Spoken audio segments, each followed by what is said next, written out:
in respect to the statement that was made by the sitting Member of Parliament, Honorable Peter Salasya, about myself having mismanaged the funds belonging to the people of Mumias East, and of course other peripheral issues that he raised about me not supporting my brothers, not supporting my wife as a teacher, and not even supporting myself. But to me, I look at those as peripheral, and also claiming that in 1 year he has made development more than what I did 15 years. Therefore, starting from the first one, which is actually defamatory in nature, and it is not only defaming me, it's also defaming the committee I used to work with, because the CDF structure is such that funds are handled by the committee. There is nowhere where a member of parliament is meant to come in contact with the funds belonging to the people of Mumias through the CDF fund. Therefore, to an extent, meaning that if he is claiming that I stole money belonging to the people of Mumias East, to an extension, it means the committee that was also working with me were a part of this stealing. He claimed that he has documents in as far as his claim is concerned, and therefore we are challenging him to submit those documents either to the DCI or to my lawyers, who are going to write him a letter demanding an apology by tomorrow, so that the people of Mumias East can tell who between me and him is telling the truth. We did our best in serving the people of Mumias East. There is no single day me as a member of parliament I could send money to a contractor using my M-Pesa line. Everything used to go through project management committees. We as the CDFC could pay the project management committees, who eventually would pay the service providers. But not as now, today we are hearing that he's dealing with contractors directly. Therefore, our story here is very short. We want him to come out clearly and tell us how the money he claims for me to have stolen, which he claimed, and it was widely covered by social media, how the money was stolen, and he should prove that. Otherwise, we are going to meet in court.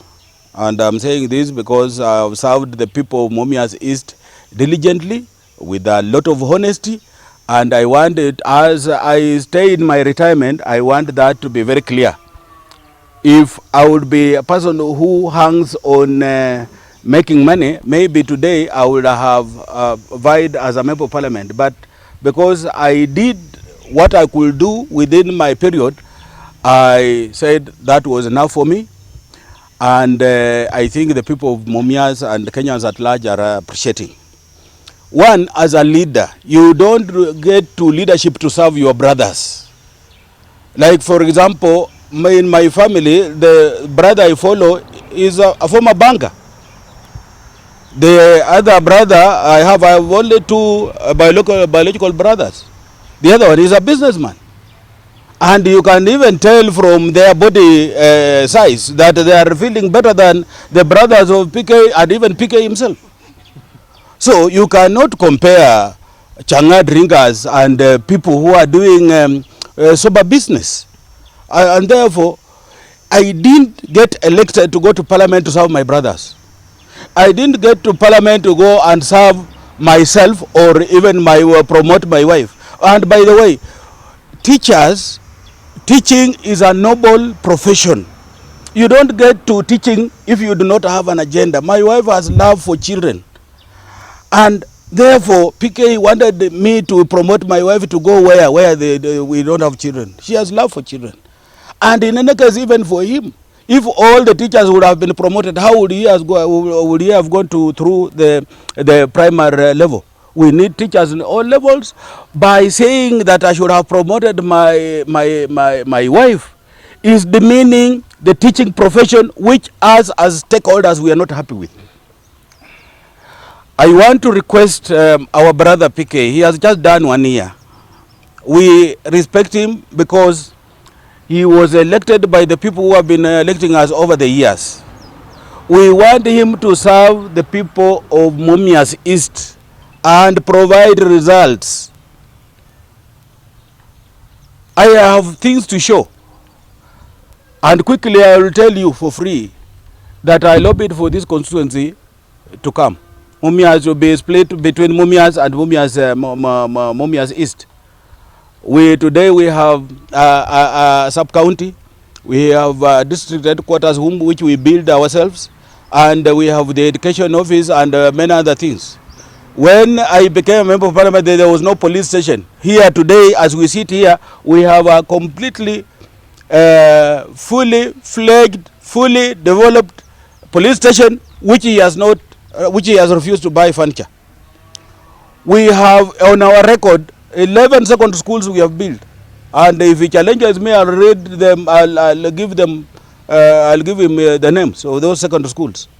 I have several primary schools, including the school of the physically challenged and one school sponsored by the Muslims in the side of Isongo called Hungoi Kosi.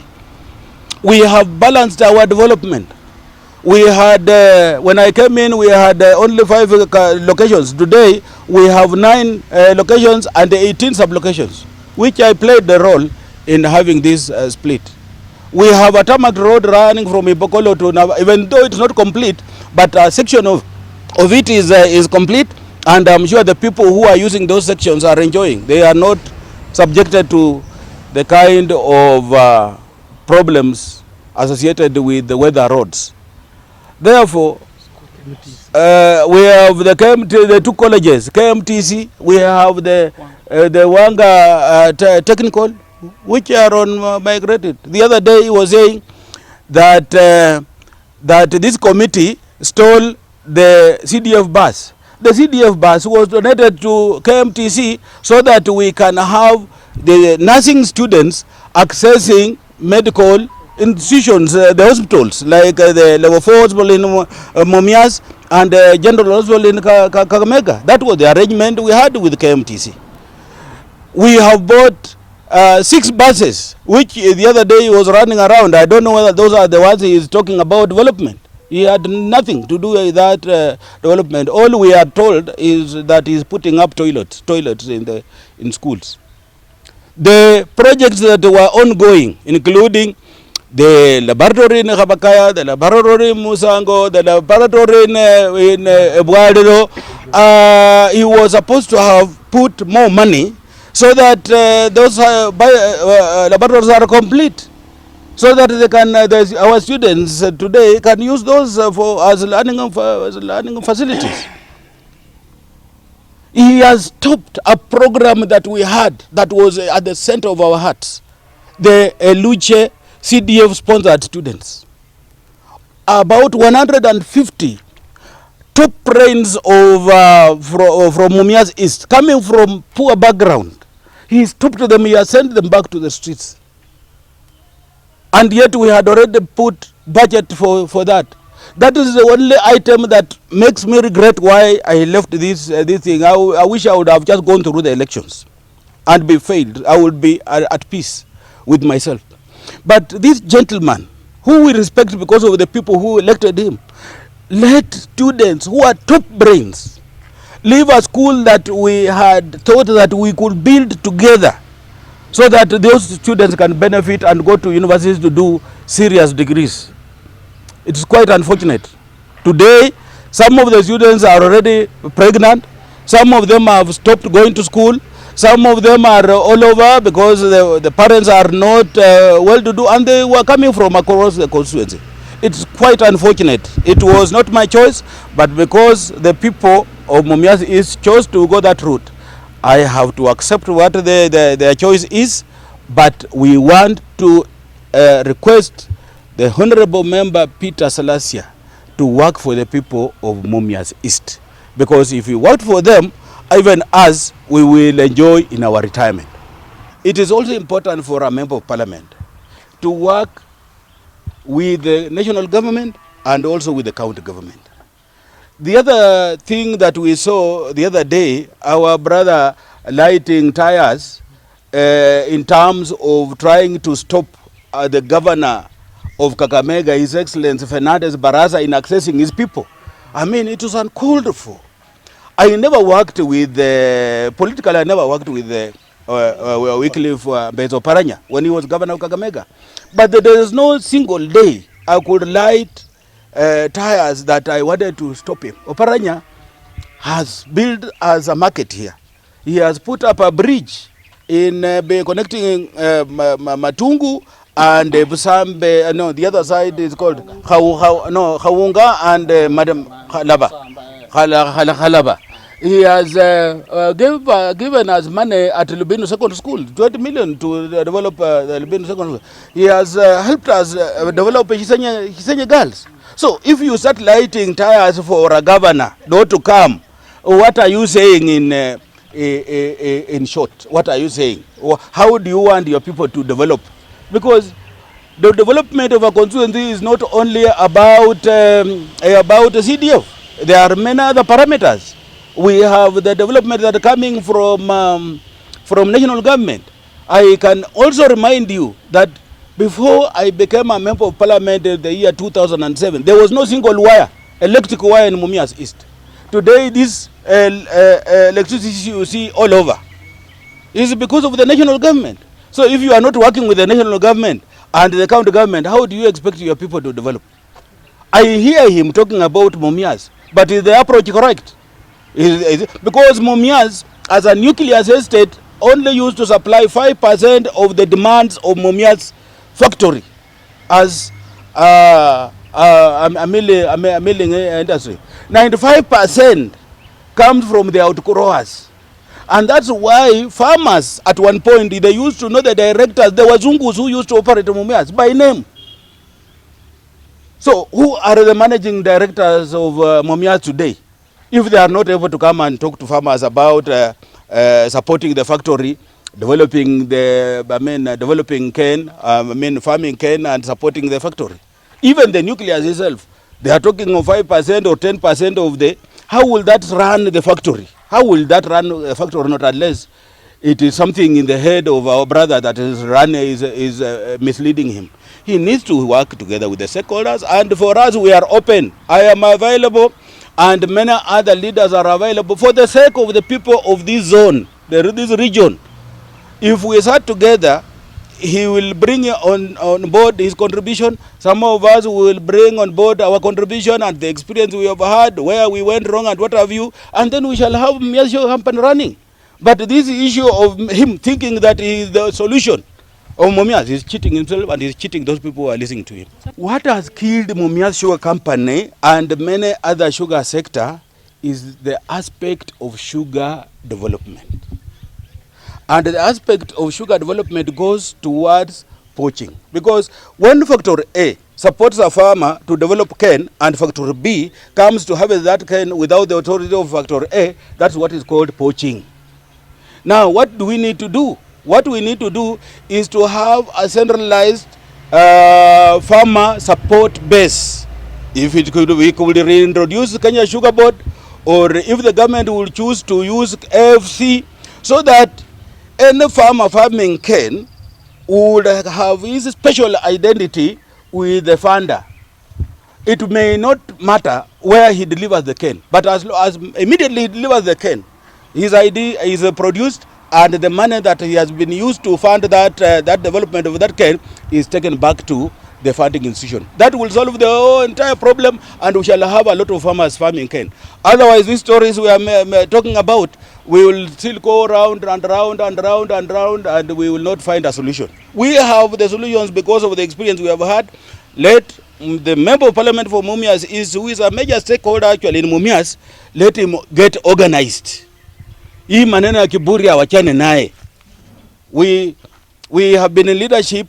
I have been a deputy whip for 5 years, a deputy whip for another 5 years, a chief whip for 3 years. If I would not have been sacked by the former president, I would have landed as a chief whip. I've never been in the backbench. That backbench that he is now used to, I've never been there. And that is the difference between me and him. Let him be told that the respect we have for him is through the people who elected him, because they are the same people also who used to elect us. And he should not abuse that respect, because that respect must continue, must be maintained for this constituency to make progress, to make development. And that is good for our people and good for our children and the children of our children. So we should not abuse it. What, 150? 150. There were 50 in each class.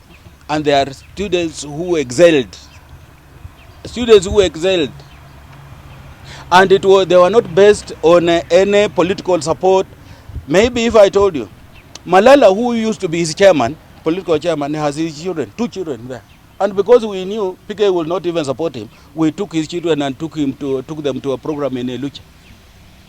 So, let me tell you, it's a pity, and maybe we can talk that story another day. You're saying that you had already had an allocation. How much are we talking about? We had, of course, you see, we were putting 40,000 shillings per student, and that 40,000 per student is about 2 million per student. So the entire four classroom would have been 8 million thereabouts, because we wanted also the parents or next of kin to play some role.